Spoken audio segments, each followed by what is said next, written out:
I think that the reality of media today is that you can't build a franchise that lasts forever. I think that era of media is kind of over. So if we're being realistic, there have been some examples. People talk about how RuneScape servers are still pretty busy right now, right? There are a few exceptions. And I've built games where the services have lasted for 10 years or something that people played the game. So they exist, but I think they're more and more infrequent now. I think the lifetime of even like some of the most anticipated and beloved games is getting shorter because there's just so much media. And if you look at what's about to happen with AI, I don't think that trend is slowing down. So we just think of the last few years and the amount of high quality content and the amount of time people spend on it. It's just been climbing up a wall. And this is before AI has really gotten to the point where it's going to be producing games that are at the same quality as a small game studio. But if we look at the trend that happened with video over the last year, we went from kind of poking fun at the mistakes to shocked that it looks essentially real in a lot of cases. There's no reason not to expect that that doesn't happen with games. There's some complexities, like they're a mixture of media, but we've seen the problem solved. Like we've seen 3D asset generation with AI now that's extremely high quality. We've seen it with 2D. And then there's a code piece that's in the background. And like when there's a lot of companies that are piecing these tools together that are building products that are going to be able to put out games that are extremely high quality, and you're going to be seeing it more and more. They already exist and they're getting better every single day. So my sense is that's also why this is a moment in time where this is so interesting, because that opens up the opportunity for people to go and make 500 GigaChad games. And right now we might look at some vibe coded games and say like, we don't need another Flappy Bird. And I generally agree with that, but that's not where this is headed, right? Like this is headed to a place where people are going to be making really, really good games, or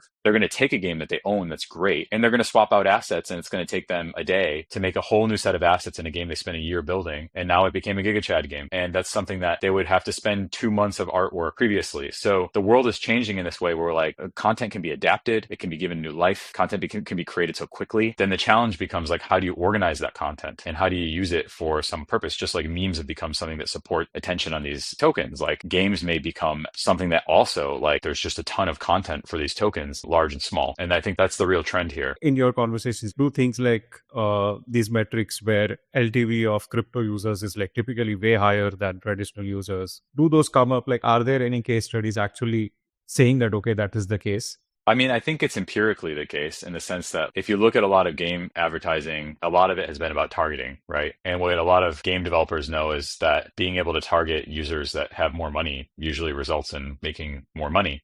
And so they spend a lot of time focused on figuring out how to get to those particular people. And I think that intuitively, like it just makes sense that a lot of people in crypto have more money at the moment, just compared to the average person who isn't in crypto. And so for that reason, I think it is really appealing. And like, it's probably not even apples to apples to say your average user over here, compared to like inside of crypto. So I think it could be a really high value audience. And I think that for them, it's like if they're staking against their game and they're earning a yield and some rewards while they're doing it, and the price is staying somewhat constant, well, then they're actually almost getting paid to get more users, right? It's more becomes a question of how many users can they get? How deep can this distribution channel be? How much money can they deploy here from a marketing perspective? And all that stuff, that's going to be an experiment, right? Like we have to go build out the distribution. We've built the APIs. We've had the conversations with a lot of wallets. They're really interested, but ultimately the amount of rewards that get generated will be the thing that determines like how much this gets integrated, right? It's a protocol, and it's the communities that are going to power the protocol and make it actually possible.